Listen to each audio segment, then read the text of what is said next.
कई बार हम अच्छे कार्य करते हैं, हम लोग सदाचार के मार्ग पे चलते हैं, हर कर्म में अपना 100% देते हैं, ईमानदारी की राह को किसी भी हालत में नहीं छोड़ते।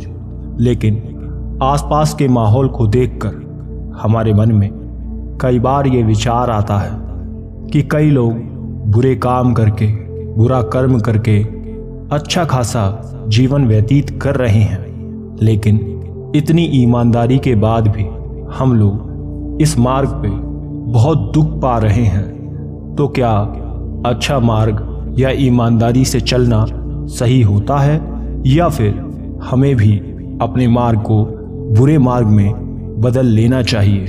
क्योंकि जब दुखों का पहाड़ हमारे ऊपर आने लगता है या फिर हमारे परिवार पे संकट आने लगता है ईमानदारी के मार्ग पे चलने के बावजूद, तो फिर इस तरह के सवाल, इस तरह के विचार हमारे दिमाग में घूमते रहते हैं। इसी से संबंधित आज की हमारी कहानी है।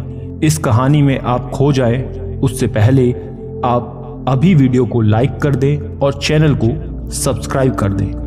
नमो बुद्धाय।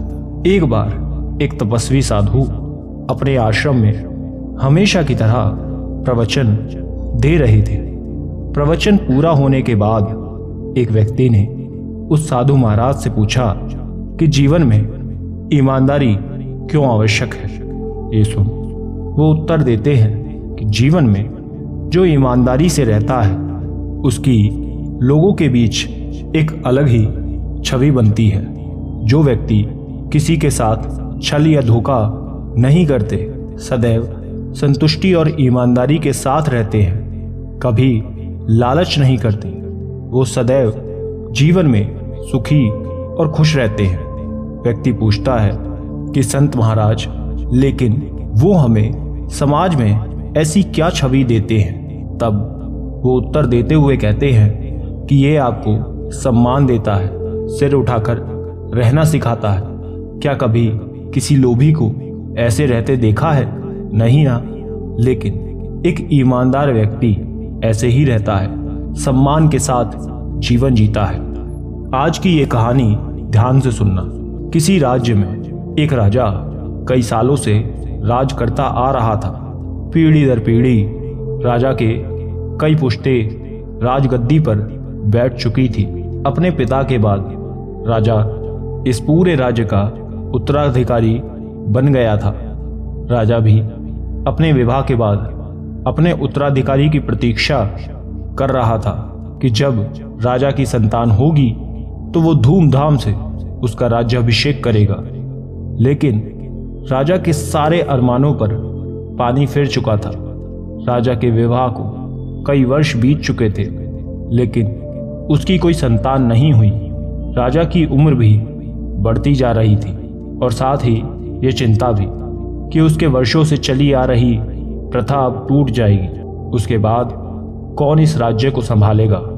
इन सब बातों का चिंतन करके राजा बहुत दुखी था। एक रात राजा इसी विषय में काफी गहरा चिंतन कर रहा था कि अब उसकी स्वयं की तो कोई संतान है नहीं और अब उसके होने की भी कोई आशा नहीं है, और इस राज्य को भी आगे संभालने के लिए किसी राजा की आवश्यकता है। वो इन सब पर बहुत विचार कर रहा था कि तभी उसके भीतर एक विचार आता है कि प्रजा के अच्छे भविष्य के लिए किसी ऐसे उत्तराधिकारी का चुनाव किया जाए जो राजा के बाद सबका ध्यान रखे। वो ये तय कर लेता है कि राज्य के ही किसी श्रेष्ठ व्यक्ति को, जो कि बुद्धिमान, कौशल हो, उसे ही अब राज्य का उत्तराधिकारी बनाया जाए। वो एक योजना बनाता है जिसके बारे में पूरी जानकारी किसी को नहीं देता, सब गुप्त रखता है। अगले दिन राजा दरबार में सभा बिठाता है और मंत्री से ये कहता है कि पूरे राज्य में ये घोषणा करवा दो कि जो व्यक्ति राजा से मिलने आएगा उसे ही राजा अपने हिस्से का कुछ हिस्सा उनके नाम कर देगा। ये सुन सभी हैरान हो जाते हैं कि राजा ने ये कैसा निर्णय लिया है। मंत्री कहता है कि महाराज, आप इस बात का अर्थ समझ रहे हैं कि यदि ऐसा हुआ तो आपके पास स्वयं ही कुछ नहीं बचेगा। वो तो आपसे ऐसे ही मिलने आ सकते हैं। ऐसी घोषणा की कोई आवश्यकता नहीं है। ये एक अनुचित और गलत निर्णय है। ये सुन राजा कहता है कि आप चिंता ना करें मंत्री जी, बस मेरे कहे अनुसार घोषणा करवाएं। मंत्री पूरे राज्य में ये घोषणा करवा देता है। ये सुनते ही सभी प्रजा में एक हलचल सी हो जाती है कि राजा ने ये निर्णय क्यों लिया। राजा अपने महल के खुले मैदान में सभी के आने की व्यवस्था कर देता है।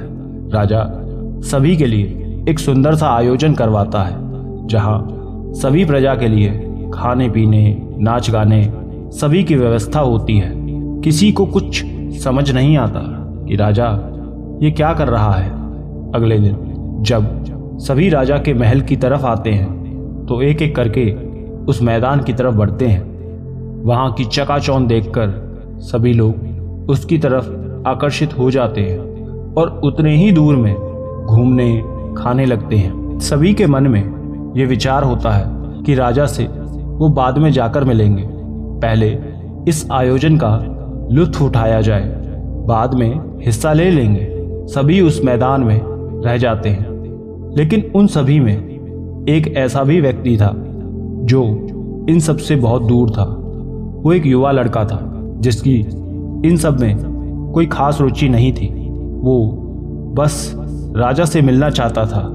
वो सब कुछ छोड़ राजा के पास दरबार में पहुंचता है। सभी में से एक उस लड़के को स्वयं के पास आते देख राजा पूछता है कि क्या हुआ, तुम उस आयोजन का लुत्फ नहीं उठाओगे?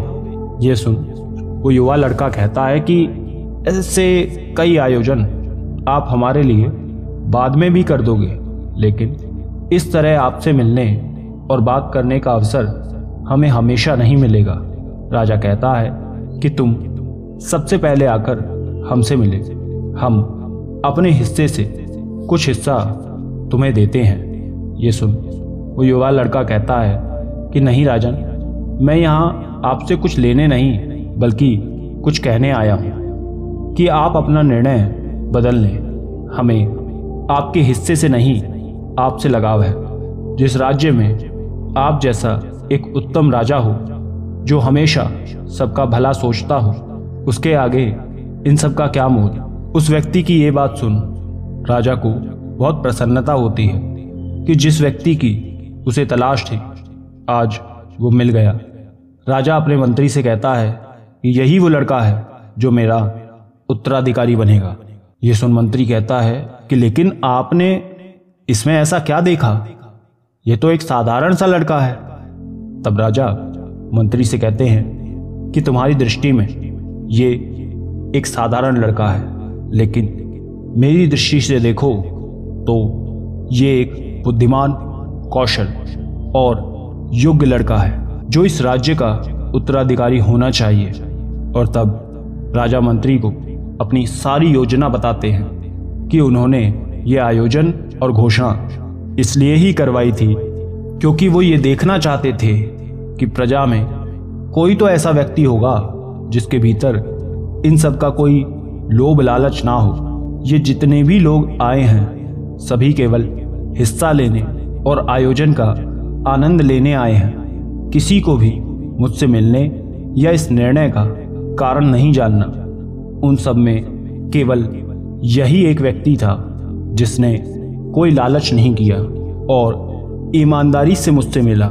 मैंने सही तरह से सोच विचार करके इसे परख कर ही ये निर्णय लिया है और आज से यही इस राज्य के लिए एक सही उत्तराधिकारी है। और तब राजा पूरे राज्य में उस युवा लड़के को अपना उत्तराधिकारी घोषित कर देते हैं। कहानी के अंत में साधु महाराज सभी को समझाते हुए कहते हैं कि इसलिए जीवन में ईमानदार होना जरूरी है। ये आपको हमेशा आगे ले जाती है। साधु की बात से सभी व्यक्ति बहुत प्रभावित होते हैं और आशीर्वाद लेकर लौट जाते हैं। अतः इस कहानी से हमें ये सीख मिलती है कि प्रत्येक व्यक्ति को अपने जीवन में ईमानदार होना चाहिए। आपकी ईमानदारी ही आपको समाज में इज्जत दिलवाती है और लालच आपका पतन करवाता है। आशा करते हैं आप ये बात अच्छे से समझे होंगे। धन्यवाद।